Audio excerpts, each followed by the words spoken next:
What's up, guys? I'm Dwayne, I'm Alicia. and we are Blackboard Gaming, where we teach you about all these great board games that are out there.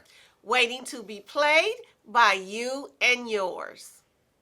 I'm a simple man, don't wanna complicate ya, complicate ya. Hi, everybody. Today, we're going to talk about a game that really makes me look forward to spring. That game is Floriferous.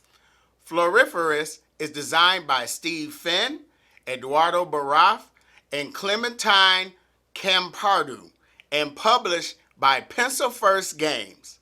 Let's go to the table for a brief overview of how this game is played. Floriferous is a card drafting set collection game for 1 to 4 players where the players are walking through a garden, picking and arranging flowers. And this is the game of Floriferous set up on the table. As part of setup, we will first take the deck of garden cards, there are 60 of them in all, shuffle them up, and then play out rows of garden cards based on the number of players. So this is a 3-player setup, so we've created 3 rows of garden cards. There are 5 cards in each row. If this was a 4-player game, there'd be 4 rows. If this was a 2-player game, there'd be 2 rows. And all the cards are going to be placed faced up, except for the 2nd and the 4th card in the first row. Those cards are placed face down. Then we're going to take this deck of garden cards, place it off to the side. Next, we're going to take the deck of desire cards. There are 21 of those. Shuffle them up and then play out 5 desire cards to create a whole nother row at the bottom. And then we're going to take the desire cards, place those off to the side. Then we're going to take these rock tokens and place a rock on each card in the bottom row of the garden cards. And then the row above that, we're going to place a rock on the 1st, 3rd, and 5th card. Then we're going to take this deck of bounty cards. There are 9 of those. Shuffle them up and then place 3 of those up there and return these to the box. Won't be needing them. Then we're going to take this cup of tea card, place it up there next to the bounty cards. And then each player is going to choose a gardener pawn and receive 3 flower tokens of the matching color, as well as a player aid. Got that upside down. There we go. We're going to place the flower tokens and the player aid in front of them. And then the players are going to randomly choose a first player. And the first player is going to take their gardener pawn and place it to the left of the top row of the garden cards. And then going in clockwise order, each player is going to follow suit. And that's pretty much the setup right there. Now, the objective of Floriferous is to score the most points. And the game is going to last 3 days, and each day is going to have 5 rounds. And on each round, a player is going to choose a card from the column that's immediately to the right of their gardener pawn and place it in front of them. And the cards that they're going to be choosing are flowers, statues, arrangements, and desire cards. So before we get more into that, let's take a look at some of these cards. There are 5 different types of flowers in the game. You got your mum, daisy, lily, tulip, and poppy. And they come in 5 different colors: yellow, orange, white, purple, and pink. And some of these flower cards have these bug symbols on them, and there are 5 different bugs on the cards. So you got butterfly, ladybug, your beetle, your moth, and your bumblebee. The desire cards are what helps you score points in the game. So if you look at this desire card, these are some examples. You will get 2 points for every lily that you have in front of you at the end of the game. This one will give you 2 points for every tulip that you have. This one will give you 3 points for every bumblebee symbol you have on your cards. This one here, for every same type of flower, you would get like 0 points for 1 point for 2. So if you get like 5 lilies, you get 7 points. This one will give you 2 points for every purple flower. So you got purple lilies, purple daisies, purple tulips. You get 2 points for each of those. This one gives you points based on the number of different color flowers you have. So if you get 5 flowers of different colors, that will give you 5 points. These are the statue cards that the players can collect out in the garden. And how do these score? At the end of the game, whoever has the most statues will get 5 points. Whoever has the second most will get 3 points. Whoever has the third most will get 1 point. And if there's any ties, ties are considered friendly. These are the arrangement cards that you can choose when walking through the garden. And to score these arrangement cards, you have to meet the requirements. So here, at the end of the game, if you have a tulip, a yellow flower, and a ladybug, you will get 5 points. If you got 2 out of 3, you get 3 points. And 1 out of 3, you get 1 point. This one, you have to have a poppy, an orange flower, and a moth. Now, you can have like an orange poppy, and that will score both of them, you know. And if that one card has an orange poppy with a moth symbol, you will get the full 5 points. Over here, you need a mum, a pink, and one of those bugs, a beetle rather. Couldn't remember the name of that one. The bounty cards give the players another way to score points at the end of the game. So at the end of each day, if you already have 2 tulips and a daisy in front of you, then you take one of your flower tokens and you place it in that first spot. And that will give you 5 points at the end of the game. Same as if you already have a tulip and a ladybug and a butterfly in front of you, another player gets to place a player gets to place their flower token in that first spot. And a player can only have 1 flower token per card. So let's say on the second day, somebody gets 2 tulips and a daisy, they get to place this. And if another player gets it too, they get to place their flower token there. Somebody gets the lily, the poppy, and the moth, they get to place that there. And that will score them points at the end of the game. And this cup of tea card will go to the player who has the most rocks or stones at the end of the game, and it will score them 2 points. So let's take a look at a couple of rounds. So this Gardner Pawn, he's first player. He decides he's going to come down here, get this desire card.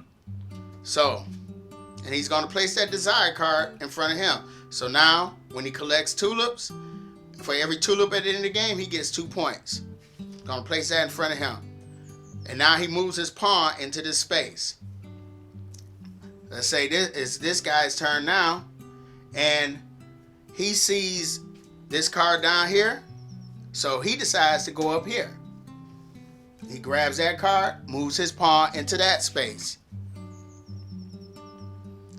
This guy, it's his turn. He says, I want this card.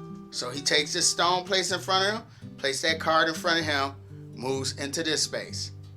So now that's 1 round. Now we're at the second round. This player's first. So whoever's at the top is the first player. So you have to think about that when you're taking a card, because sometimes it makes you go last in turn order. So this guy, he decides, hey, he got that card that scores for Lily. You know, he got that Lily. So he could get this Lily and get a rock, but he wants to get this one. He goes down here, grabs this one. So that's going to score him points for lilies. And he moves his pawn into that space. This person's next. He says, you know what? I want to work on an arrangement. I'm going to go here. Moves his pawn, takes this card, places it in front of him. So now it's this pawn's turn. He decides, like, he doesn't want a lily. He could want that rock, but, you know, he says, no, I don't want a lily. There's this bug symbol that doesn't help with any of the bounties. So he says, I'm going to take a chance, see what this is. So he moves up there. Got that? Oh, just so happened to be a tulip. And remember, he has that scoring thing where he could get points for tulips. And then he moves his pawn there. So now that's 2 rounds down. So this is how the game would look after the first day. So to set up for the next day, we would take our gardener pawns, place it off to the side, and make sure we have that same order. And we would then discard all these cards. These are removed from the game and placed off to the side. They will no longer be used in this game. We would check to see if we achieved any of those bounty cards. And if we did, we would place our flower token on the first day. And then we would draw cards from the garden deck and repopulate the garden, as well as the desire cards. Place that. And now, on this day, our pawns are traveling from right to left. And then on the third day, we'll be coming back this way. And once we end the third day, that will be the end of the game. And we would count up our points. They would look at their arrangement cards and see if they met the requirements and score those points. They would check out their desire cards and score points off of those. Then they would look at their completed bounty cards and add those points to what their total. Count up their sculpture cards, and depending on who has the most sculptures will score accordingly.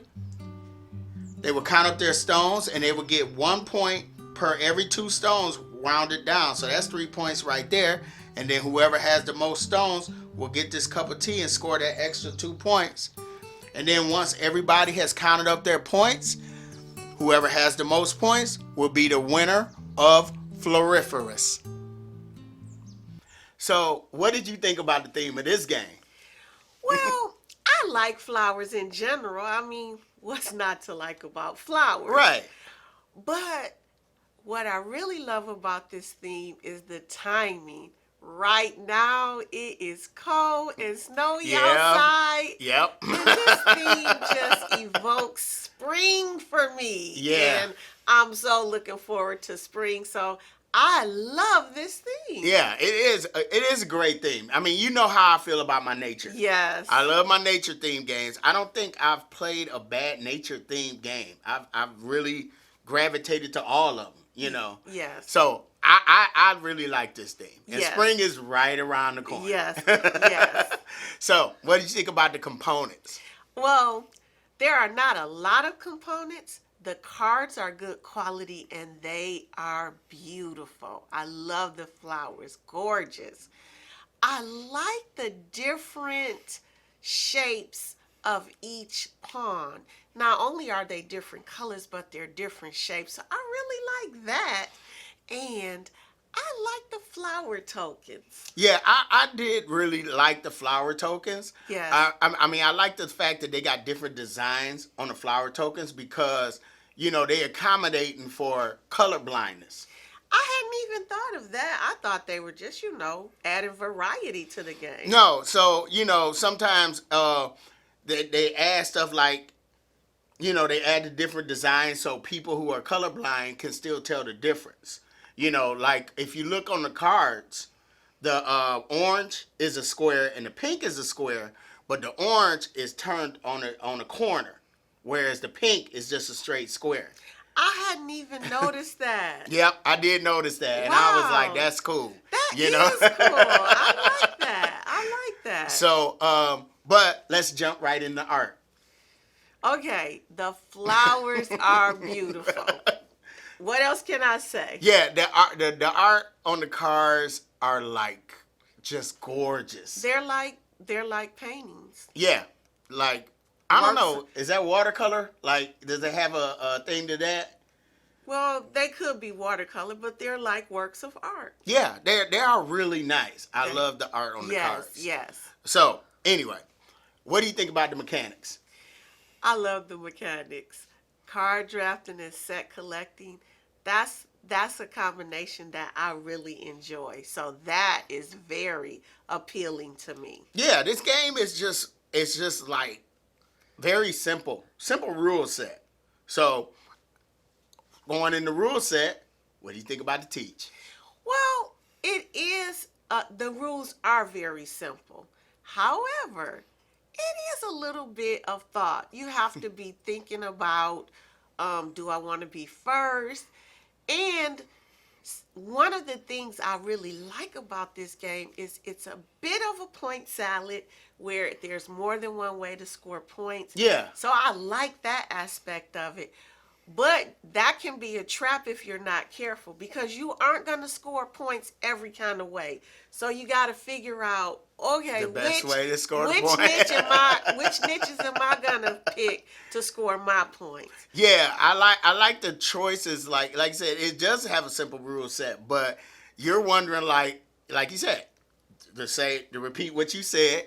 Do I want to go first, or do I want to grab that desire card to score points off the tulips and all that? So yeah, I like the fact that you use point salad. That lets me know that you're starting to cross over. You're using board game lingo. You are such a board game nerd. Yeah. Okay. I am. So, overall, did you like Floriferous? I love Floriferous. It's a pretty game. It's a simple strategic game. It's not a brain burner, but it does require some thought, some planning. And it's kind of chill and it's just visually beautiful. Yeah, it really is. Yes. I love this game. Yes. So, if you like the contents of this video, feel free to hit the like button, subscribe, follow us on Facebook, Instagram, and Twitter. And Pencil First Games, you knocked another one out the park. I love Herbaceous, even though I'm still waiting on my basil. I love 100 Tory. I loved Sunset Over Water. Yeah, I like that one. I played What Not Cabinet. I don't think you played that one. You know. And Floriferous, love this game. So, I'm Dwayne. I'm Alicia. We are Blackboard Gaming. We will see you next time.